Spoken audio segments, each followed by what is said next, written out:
VIA TV intumbero muri byose. Iyi ni VIA TV online ukomeje gukurikira, nongere nkwibutse gukanda subscribe kugira ngo inkuru zacu zijye zikomeza kugeraho mbere y'abandi bose. VIA TV isoko y'amakuru acukumbuye. Nkuko mubizi inkuru iri gucaracara cyane ku mbuga nkoranyambaga ku binyamakuru bitandukanye byo mu Rwanda ndetse no hanze y'igihugu, ni inkuru igendanye n'urupfu rwa Kizito Mihigo, umuhanzi w'icyamamare wagiye amenyekana mu ndirimbo nyinshi zigiye zitandukanye zo kuramya no guhimbaza Imana, ndetse by'umwihariko abantu benshi bamuzi mu ndirimbo zijyanye no kwibuka jenoside yakorewe abatutsi mu Rwanda mu mwaka w'igihumbi 1994.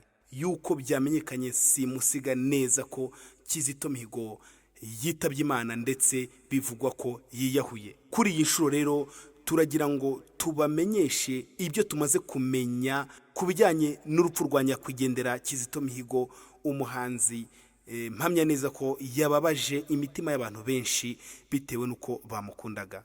Nkuko twatangiye tubabwira rero mu nkuru zacu twaherukirijeho, twababwiraga ko byavugwaga ko hatari hamenyekana impamvu simusiga Kizito Mihigo yaba yiyahuye. Na n'ubu rero iperereza racyakomeje. Kuri inshuro rero biravugwa ko umuhanzi Kizito Mihigo yiyahuje ibikoresho yaryamiraga, nk'uko byatangajwe n'umuntu wazindutse mu rukerera ajya kumureba agasanga yimanitse, nk'uko byagiye bitangazwa n'ibinyamakuru bitandukanye, nk'uko n'urwego rw'igihugu rushinzwe ubugenzacyaha RIB rwagiye rubitangaza. Isoko y'amakuru acukumbuye. Reka tujye tubibutse ko uyu muhanzi Kizito Mihigo nyakwigendera ni umuhanzi wari warakunzwe cyane n'abanyarwanda benshi ndetse n'abantu mu mahanga kubw'impano idasanzwe yari afite. Ibyaje kugaragara rero nuko yiyahuye akoresheje amashuka yaryamiraga. Biravugwa ko yafashe amashuka akayabohanya akakoramo ikiziriko akabasha kuhita yiyambura ubuzima.